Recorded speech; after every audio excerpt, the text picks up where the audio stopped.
ఎవరైతే ఈ ఎగ్జామ్ని క్రాక్ చేయాలనుకుంటున్నారో, ఎవరైతే ఎగ్జామ్ గురించి తెలుసుకోవడానికి క్యూరియస్గా ఉన్నారో, you are watching a right video. Welcome to my YouTube channel UPSC learning lab. ఈరోజుటి వీడియోలో మనం ఎగ్జామ్ సిలబస్ గురించి, ఎగ్జామ్కి ఎలా అప్లై చేసుకోవాలి, exam structure, everything related to exam అనేది మనం ఈ వీడియోలో తెలుసుకోబోతున్నాం. లాస్ట్ వీడియోలో మనం అసలు యూపీఎస్సీ అంటే ఏంటి, యూపీఎస్సీ జాబ్ రోల్ ఏంటి అనేవి చాలా డీటెయిల్డ్గా తెలుసుకున్నాం. ఒకవేళ ఎవరైనా యూపీఎస్సీ గురించి కానీ సివిల్ సర్వీసెస్ గురించి కానీ తెలుసుకోవాలనుకుంటే you can go back to the last video. ఒకసారి మీరు ఆ వీడియో వాచ్ చేసి తెలుసుకోవచ్చు. So now let's get in to the video.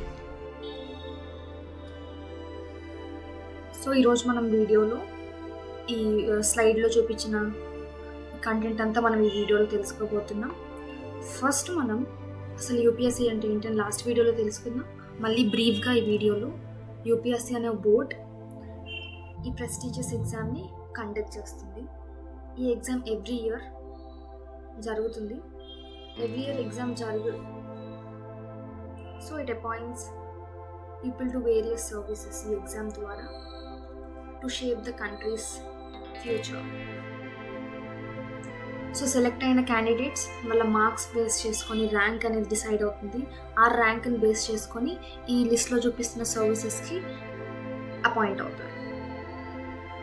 So ఇది బ్రీఫ్గా సర్వీసెస్ గురించి, ఇంకా ఎగ్జామ్ గురించి. నెక్స్ట్ మనం తెలుసుకోవాల్సిన ఇంపార్టెంట్ వచ్చేసి eligibility criteria for UPSC examination. So ఇక్కడ మీరు చూసినట్లయితే నేషనాలిటీ మనందరికి తెలిసినట్టు చూడండి, must be a citizen of India, a person of Indian origin or a subject of Nepal, Bhutan, Tibet settled in India before 1st of January. So mostly citizens of India and ఇక్కడ చూపించింది వాళ్ళు eligible అవుతారు. Next question వచ్చేసి education qualification. Anyone ఎవరైతే graduate డిగ్రీతో ఉన్నారో from recognised university they are eligible to write UPSC examination. Next important question మనం వచ్చేసి యూపీఎస్సీ సివిల్ సర్వీసెస్ యొక్క ఏజ్ లిమిట్. సో ఎవరైతే 21 years నుంచి must not be more than 32 years of age. So ఎవరైతే 21 years నుంచి ఉన్నారో వాళ్ళు ప్రతి ఒక్కరూ ఎగ్జామ్ రాయొచ్చు. యూపీఎస్సీ వెబ్సైట్ ఉంటుంది. ఆ వెబ్సైట్లో వాళ్ళు ప్రతి ఇయర్ ఫిబ్రవరిలో ఎగ్జామ్కి రిలీజ్ చేస్తారు. సో ఆ టైంలో మీరు ఖచ్చితంగా ఎగ్జామ్కి అప్లై చేసుకోవచ్చు. నెక్స్ట్ ఇంపార్టెంట్ థింగ్ మనందరం తెలుసుకోవాల్సింది ఎగ్జామినేషన్ ప్యాటర్న్. సో ఎగ్జామ్లో ఎన్ని స్టేజెస్ ఉంటాయి, ఈ ఎగ్జామ్ ఒక్కొక్క స్టేజ్ ఎన్ని మార్క్స్కి, ఇలా ప్రతి ఒక్క డీటెయిల్ మనం తెలుసుకుందాం. సో ఇక్కడ మనం చూసినట్లయితే ఈ ఎగ్జామ్ మనకి ఏమర్థం అవుతుంది, 3 స్టేజెస్లో ఉంటుంది. First prelims, mains and interview. So next coming స్లైడ్స్లో మనం ఒక్కొక్క స్టేజ్ గురించి డీటెయిల్గా తెలుసుకుందాం. సో ఎగ్జామ్స్లో ఎన్ని స్టేజెస్ ఉన్నాయో మనం తెలుసుకుందాం. ఇప్పుడు ప్రిలిమ్స్ని ఇంకొంచెం బ్రేక్ డౌన్ చేసుకొని సిలబస్ గురించి తెలుసుకుందాం. సో ఇక్కడ చూస్తున్నట్లయితే ప్రిలిమ్స్లో 2 పేపర్స్ ఉంటాయి. GS paper 1, GS paper 2. Total 100 మార్క్స్కి ఉంటుంది exam. GS paper 1, GS paper 2 80 మార్క్స్కి ఉంటుంది. ఇంకొకటి మీరు గుర్తుపెట్టుకోవాల్సింది జిఎస్ పేపర్ 2 అది క్వాలిఫైయింగ్ పేపర్ అనమాట. దాంట్లో మీరు 33% మార్క్స్ స్కోర్ చేస్తే సరిపోతుంది. So total number of marks 2 papers కలిపి 400 మార్క్స్, ఈచ్ పేపర్ 200. అండ్ ఈ ఎగ్జామ్లో నెగటివ్ మార్కింగ్ ఉంటుంది. టైం ఈచ్ పేపర్కి 2 hours ఉంటుంది. ఇక్కడ మీరు క్లియర్గా చూసుకోవచ్చు, ఒకసారి జాగ్రత్తగా చూసుకోండి.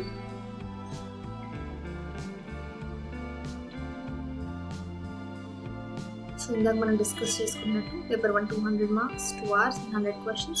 పేపర్ 2 సేమ్, కానీ పేపర్ 2లో క్వాలిఫై అయితేనే పేపర్ 1ని కన్సిడర్ చేస్తారు. కాబట్టి పేపర్ 2 అనేది చాలా ఇంపార్టెంట్ ఈ ఎగ్జామ్లో. సో ప్రిలిమ్స్ సిలబస్ చూస్తే ఇప్పుడు ఎగ్జామ్ ప్యాటర్న్ గురించి తెలుసుకున్నాం, ప్రిలిమ్స్ ఎలా ఉంటుందని.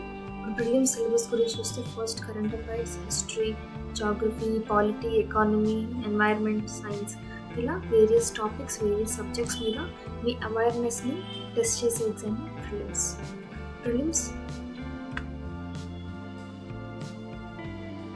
అయిపోయాక పేపర్ 2లో ప్రిలిమ్స్లో GS2 CSAT ఉంటుంది. ఇందాక మీకు చెప్పినట్టు ఈ పేపర్లోనే మీకు 33% అనేది స్కోర్ చేయాలి.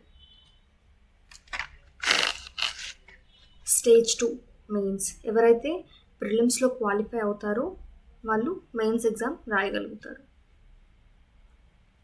మెయిన్స్లో బేసిక్గా 9 పేపర్స్ ఉంటాయి. ఇది డిస్క్రిప్టివ్ పేపర్. సో ఎంత హార్డ్ వర్క్ చేయాలో ఒకసారి ఆలోచించుకోండి. సో జస్ట్ పేపర్ 1, 2, 3, 4 ఇందులో ఆప్షనల్ పేపర్స్ ఉంటాయి. వీటన్నిటి గురించి మనం డీటెయిల్డ్గా కమింగ్ స్లైడ్స్లో డిస్కస్ చేసుకుందాం. సో జిఎస్ పేపర్ 1 అనేది ఎస్ఏ. ఈ పేపర్ పేరు ఎస్ఏ అనమాట. దీనికి ప్రిస్క్రైబ్డ్ సిలబస్ అంటూ ఏముండదు. So generalise topics, statement based topics అలా మనం డిస్కస్ చేసుకుందాం రాను రాను. ఇది 250 మార్క్స్కి ఉంటుంది. Paper 2 general studies. Paper 1 Indian heritage, culture, history, geography and of the world and society. ఇది కూడా 250 మార్క్స్కి. మనం చూసుకున్నాం ఇందాక history prelim syllabus, geography prelim సిలబస్లో కూడా చూసుకున్నాం. కాబట్టి ఈ రెండు ఇంటర్లింక్ చేసుకొని చదవాలి. పేపర్ 3 అండ్ జిఎస్ పేపర్ 2 వచ్చేసి governance, constitution, polity, social justice, international relation. ఇది కూడా 250 marks. Paper 3 technology, economic development, biodiversity, security, disaster management 250 మార్క్స్కి. And paper 4 ethics, integrity, aptitude. ఇది చాలా ఈజీగా ఉండే డిఫికల్ట్ సబ్జెక్ట్ అని నా ఫీలింగ్. సో ఇది కూడా 250 మార్క్స్కి. Paper 4 optional subject. Paper 6 and paper 7 are optional subjects. ఈ ఆప్షనల్ ఎలా చూస్ చేసుకోవాలని కూడా రానున్న వీడియోస్లో చూద్దాం. సో జస్ట్ ఆప్షనల్ పేపర్ మనకి చూస్తే 500 మార్క్స్కి ఉంటుంది. నెక్స్ట్ ఇందాక మనం చూసాం 9 పేపర్స్ అని. సో మిగతా 2 పేపర్స్ కంపల్సరీ పేపర్స్ అనమాట. అవి జస్ట్ క్వాలిఫైయింగ్ పేపర్స్. ఒకటి ఇంగ్లీష్, ఇంకొకటి మీ మదర్ టంగ్. సో ఆ మార్క్స్ అనేవి ఇంక్లూడ్ అవ్వవు. They are just qualifying papers. Stage 3 interview.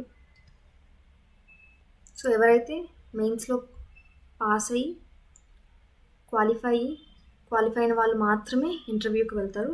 ఇంటర్వ్యూకి మార్క్స్ 275 మార్క్స్కి వాళ్ళు ఇంటర్వ్యూ తీసుకుంటారు. ఆ ఇంటర్వ్యూలో మీరు ఎలా పర్ఫామ్ చేస్తారు, మీ పర్సనాలిటీ, ఇది more than interview, it's a personality test.